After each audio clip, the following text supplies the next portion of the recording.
हाँ जी नाजरीन, ये हैं मोंगरे सोंगरे जिन्हें कहते हैं।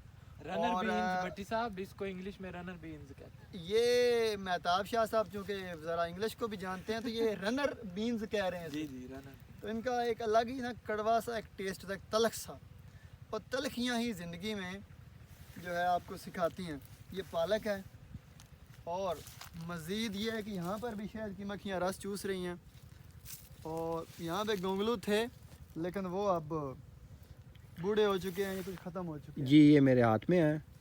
हाँ, और ये लोग गोंगलू खाएंगे अब धोकर। और